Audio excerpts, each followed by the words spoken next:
নমস্কার, অনুরাগে রান্না করে আপনাদের সকলকে স্বাগত। আজকে আবার নতুন রেসিপি একটা নিয়ে এসে গেছি। সেটা হচ্ছে কাতলা মাছ, ফুলকপি আলু দিয়ে কাতলা মাছের ঝোল করব।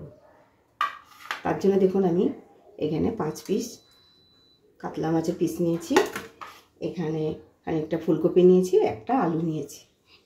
এখানে পেঁয়াজ কাটা আছে, লবণ, লাল লঙ্কা গুঁড়ো, এটা ধনে গুঁড়ো, এখানে জিরে গুঁড়ো, হলুদ গুঁড়ো, এটা পাঁচফোড়ন আছে, সরষের তেল, টমেটো, ধনেপাতা, আদা বাটা, লঙ্কা বাটা, রসুন বাটা, এই উপকরণগুলো নিয়েছি।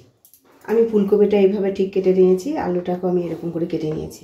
এখন চলুন তাহলে আমি কি করে কাতলা মাছ ফুলকপি আলু দিয়ে ঝোল করব সেটা দেখবেন। আমি এখন তাহলে গ্যাসের কাছে যাই।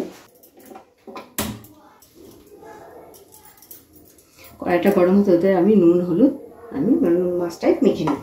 দেখুন নুন হলুদ দিয়ে আমি মাছটাকে এইভাবে মেখে নিলাম। মাছের মধ্যে আমি একটু সর্ষের তেলও দিয়ে দেব। দেখুন সর্ষের তেলটা দিয়েও আমি মেখে নেব। নুন হলুদ সর্ষের তেল দিয়ে মাছটাকে আমি সুন্দর করে মেখে নিয়েছি। কড়াইটা গরম হয়ে গেছে, আমি সর্ষের তেল দিলাম।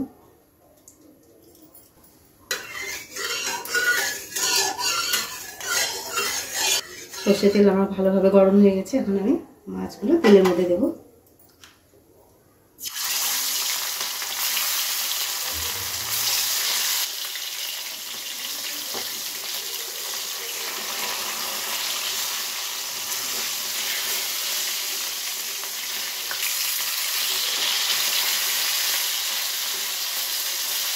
মাছটাকে আমি খুব ভালোভাবে লাল লাল করে ভেজে নেব। মাছটা আমার দেখুন সুন্দর ভালোভাবে ভাজা হয়ে গেছে লাল লাল করে। এখন মাছটাকে তুলে নেব।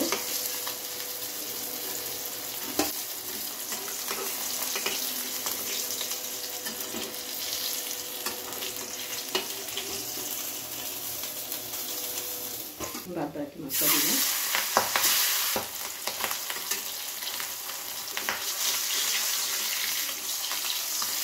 দেখুন এই মাছগুলো আমার সুন্দরভাবে ভাজা হয়ে গেছে, লাল লাল করে আমি তুলে নেব।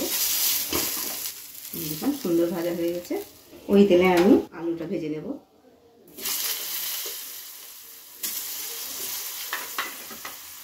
একটু সামান্য লবণ হলুদ দিয়ে আলু আর ফুলকপিটা ভেজে নেব।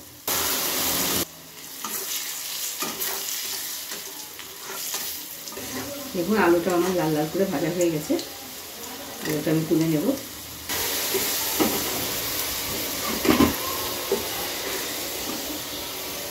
ওই তেলে আমি ফুলকপিটা ভেজে নেব।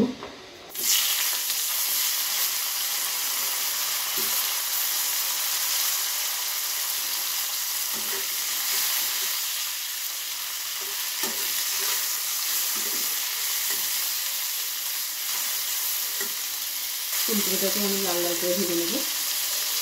দেখুন প্রায় লাল লাল করে ভাজা হয়ে গেছে। ফুলকপিটাও ভাজা হয়ে গেছে বন্ধুরা সুন্দর করে। এখন আমি ফুলকপিটা তুলে নেব।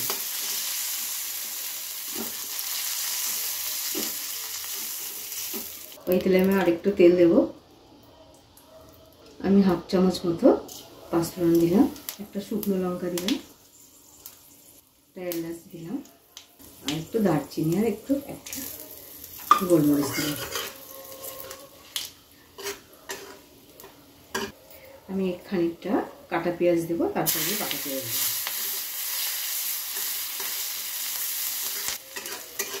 পেঁয়াজটা আমার ভাজা ভাজা হয়ে গেছে। এখন আমি কেটে রেখেছিলাম কাটা পেঁয়াজটা দিলাম।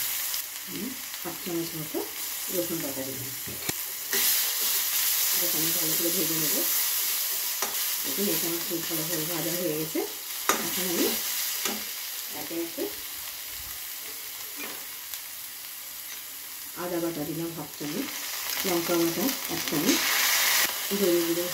ধনে গুঁড়ো হাফ চামচ, জিরে গুঁড়ো হাফ চামচ, লাল লঙ্কা গুঁড়ো 1 চামচ, পরিমাণ মতো হলুদ, একটু জল দিয়ে মশলাটাকে কষিয়ে নেব।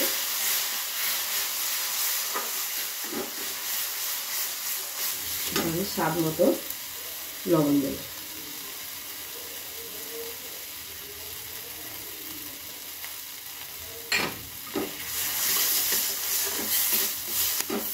মশলাটা ভালোভাবে কষানো হয়ে গেলে আমি আলু আর ফুলকপিটা দিয়ে দেবো।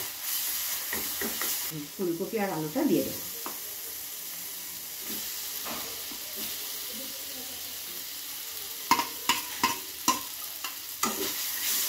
সামান্য একটু জল দেবো।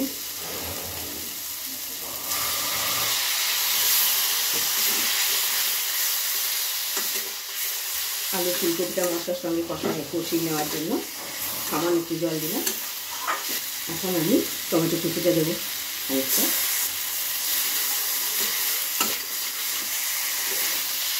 বন্ধুরা, ফুলকপি আর আলু আমার খুব ভালোভাবে মশলার সঙ্গে কষানো হয়ে গেছে। গরম জল তরকারিতে দিলে স্বাদটা খুব সুন্দর হয়। গরম জলটা আমার হয়ে গেছে, আরেকটু দেবো। তরকারিটা ফুটে গেলে তারপরে মাছটা দিয়ে ঢেকে দেবো। তরকারিটা আমার ফুটে গিয়েছে, আলু ফুলকপি ফুটে গেছে। এখন আমি তাহলে ভাজা মাছটা দিয়ে দেবো।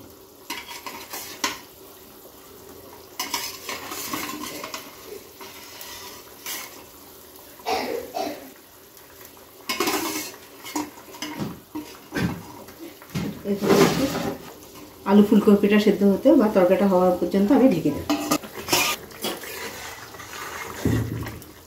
দেখুন বন্ধুরা, মাছের ঝোল হয়ে গেছে। কাতলা মাছে ফুলকপি আলু দিয়ে সুন্দর হয়েছে। দেখুন কত সুন্দর কালার এসছে, কত সুন্দর একটা সুগন্ধ বেরিয়েছে। দেখুন বন্ধু, কত সুন্দর কাতলা মাছ ফুলকপি আলু দিয়ে ঝোল করেছি। কত ভালো হয়েছে, কত দেখতেও কত সুন্দর হয়েছে। আমি যেরকম করে বানিয়েছি এরকম করে আপনারা বানাবেন। ভিডিওটি দেখে ভালো লাগলে শেয়ার করবেন, লাইক করবেন। আবার আসবো নতুন একটি ভিডিও নিয়ে।